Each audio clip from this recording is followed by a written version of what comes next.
Let's have a look inside.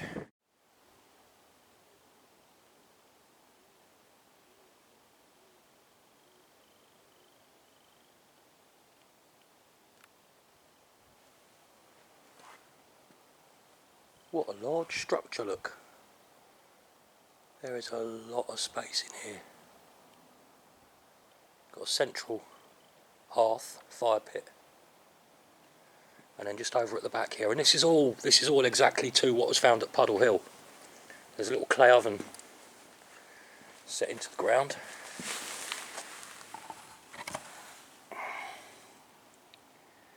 Presumably they'd drop hot stones in there and bake their bread.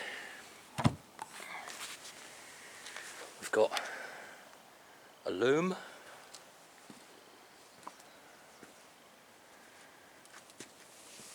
With their weights on there for weaving them. A little collection of shields and furs.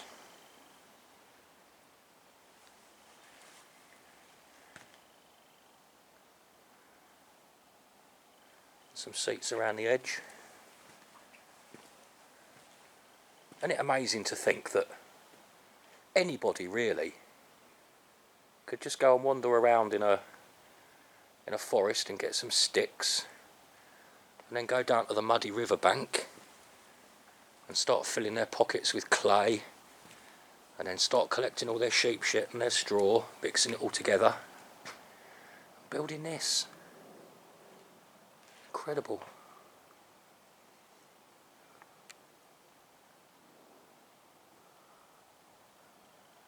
I want to live, if I could live anywhere, in anything, I would live in this at Barton Spring.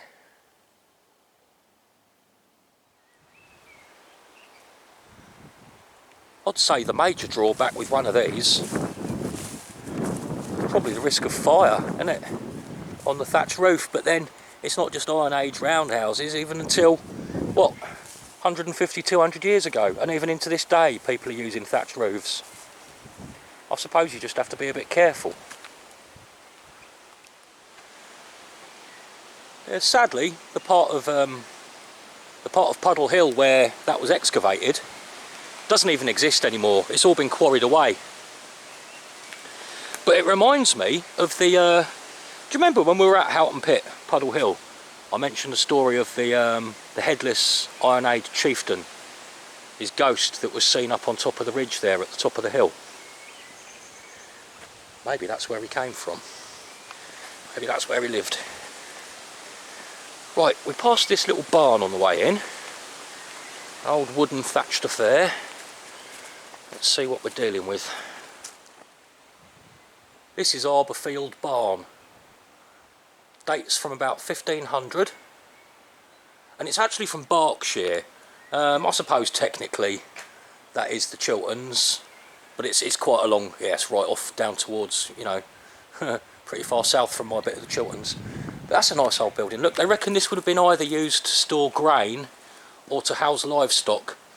Apparently a very similar structure was often used as a threshing barn, but the fact that the two ends don't have large doors in them, or indeed just big openings, says it wasn't a threshing barn. So it would have been for either grain or livestock storage, that is. A quick look from the outside.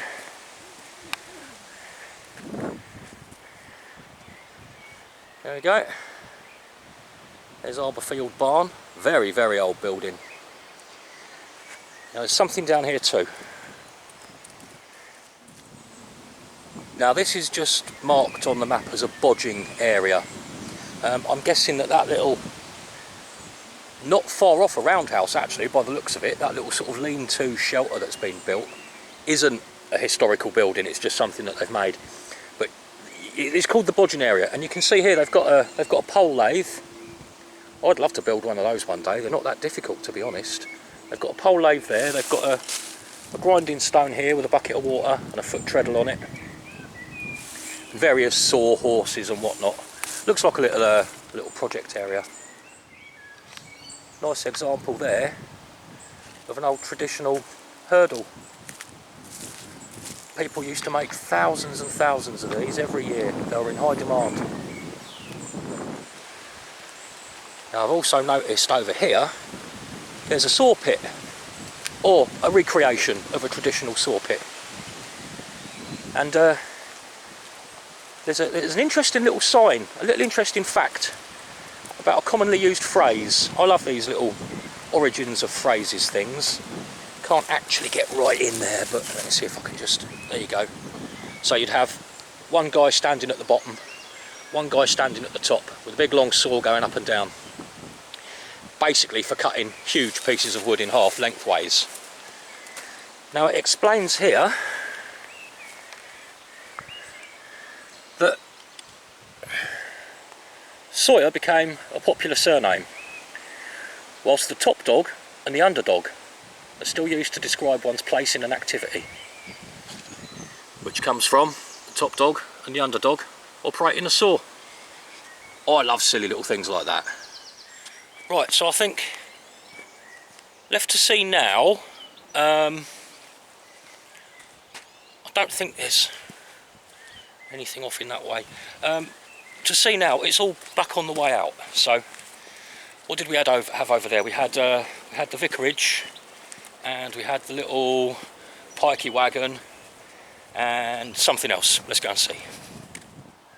I very nearly walked straight past an entire farm.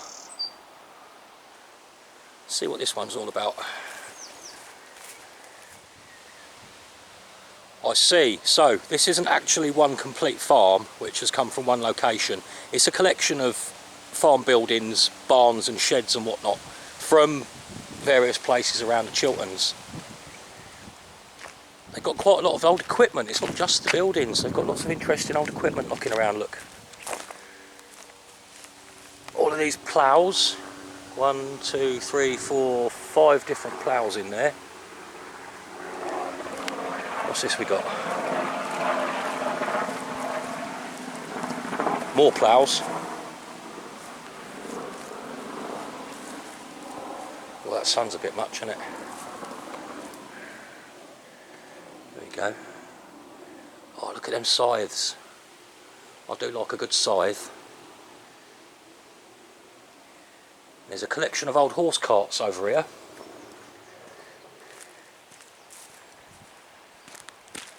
I mean, these things are incredibly well built. Look at them.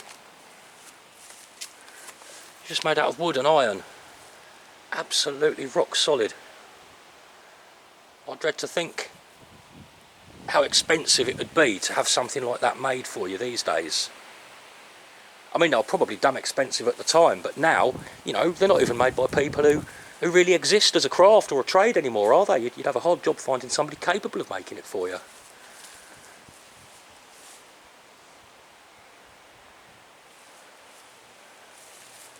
What have we got here? Cox Brothers of Maidenhead. Timber importers. And we've also got Wilfred J. Watts of Helmden. What does that say at the bottom? Northampton something or other.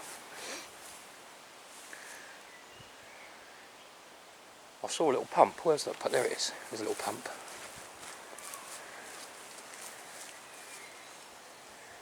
Big handle there. Water goes in, water squirts out. There's a chicken tractor. Not a tractor, as most people would think of a tractor. It's just a mobile unit for moving your chickens around. Right, now, I think I immediately know what this is. These mushroom stone pillars that the building's standing on, that's rat proofing. So, and look, we've got these little exit chutes. I'm going to say that this is a grain store. Let's have a look. It's got to be a grain store, isn't it? Look, see, the windows are all right high up.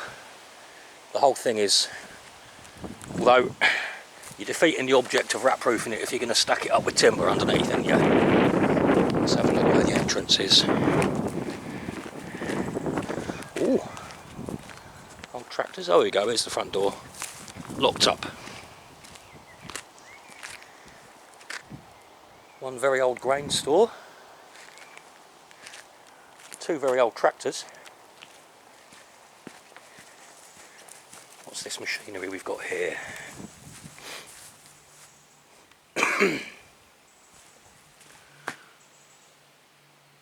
Oil cake breaker.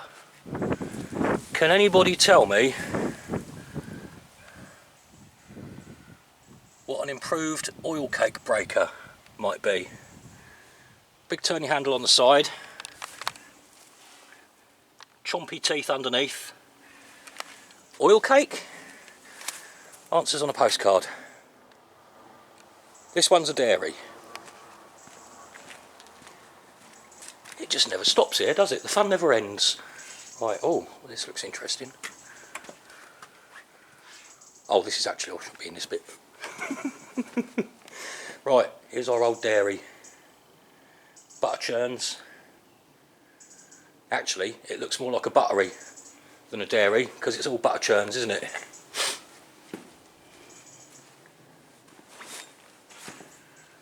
Yeah, there we go. One very old dairy. And what do we have in here? A very elaborate looking barn.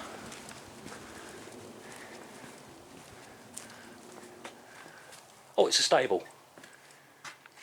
There you go, look.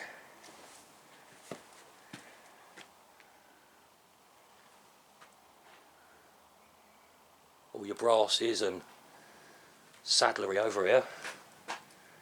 It's an old saddle, look.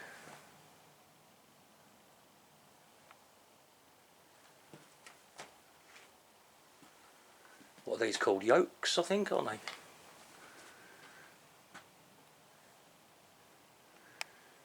That looks like a farrier's kit. Oh no, it's just a general horse maintenance kit. You've got brushes and shoes and torture devices. I'll bet that cat lives the life of Riley round here. Ancient privy number 3 for adults and children by the looks of it. This one belongs to Havisham Cottage. Let's have a little walk around Havisham Cottage. Haddenham, not Havisham. It was built around 1840 and it was dismantled in 1977. Now this is one of the examples at the museum where they've got a really good record of who lived here, blah blah blah. Probably one of the ones where the family were actually involved in its reconstruction and furnishing. Now you've got what appears to be a little study. A little study here with its own fireplace and a desk by the window next to what would be the lounge, the sitting room. Here in the study we've got census information. Census information. Going back a long way. Richard Kitely in 1819. Thomas Bradwin Chapman in 1867. Up to, how far are we going here? Up to 1973. Mrs. Ivy Small lived here. No electric lighting, oil lamps and candles, and a tiny little kitchen. You've got another little, one of these little cottage mini ranges there. Tiny little sink in the corner.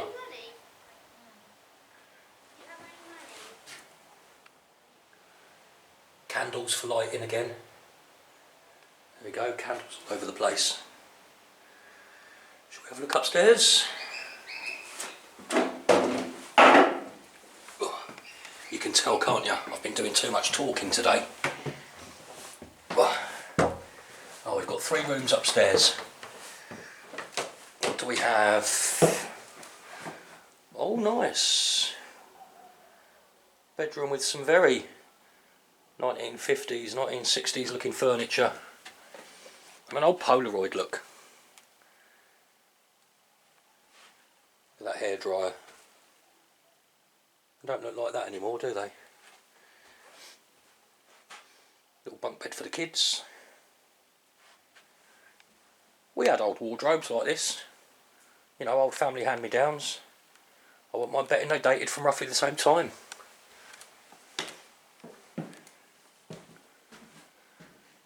Another little bedroom with a bedpan. Nice touch. Oh, not a bedpan, that's what you're peeing, isn't it? What's that? That's a bed. It's a bed warmer. What would you call it? A bed warmer. Here we go, another bed warmer in this one. I've actually found these before. There was an old Victorian dump in some woods that I used to know, and I never found a complete one, but I used to find bits of those.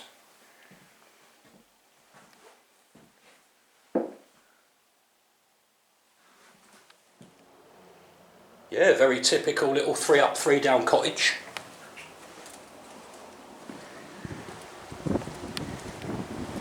With its little potager garden and an outdoor carsy. Right, let's go and have a look at the Old Vicarage. The work that must go into dismantling and rebuilding these places, it must be immense.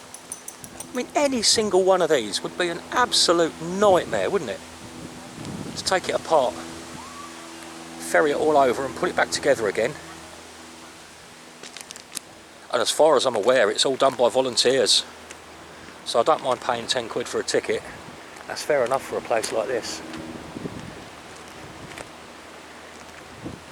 So here we go, here's the vicarage from Thame. That's it, Thame in Oxfordshire. Lovely place, Thame. Beautiful place. 1896. Later used as a schoolroom. Let's have a look. Oh yes, I can see the schoolroom in that, can you? It looks a little bit village hall, doesn't it? What's that over in the corner? Is that a desk or a musical instrument? I don't want to mess with it. No, there's no pedals or anything. I'm guessing that's just a fancy desk. Look at all these old school desks with inkwells in them. There's even some traces of carved in graffiti there. I wouldn't like to try and read it. And a very nice little burner. Nice piece of kit that. A portway, here we go, it's a portway.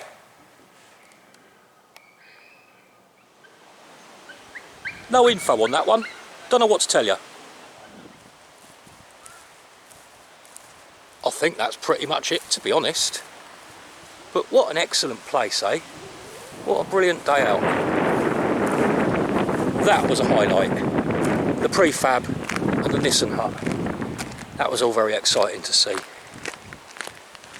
Well, that was excellent. And I think I'd quite like to come back when they're doing some interesting demos or workshops or whatever. Some historical recreations. Be very interesting to see, you know. I think I might come back. I'll look up and see what's going on. And you never know, maybe one day we might see that poor old 15th century or whatever it is, that poor old building in the middle of Dunstable, that by the looks of it isn't going to last much longer. Maybe we'll see that brought here. That'd be nice to think, wouldn't it? Excellent day out. Cheers for coming. See you later.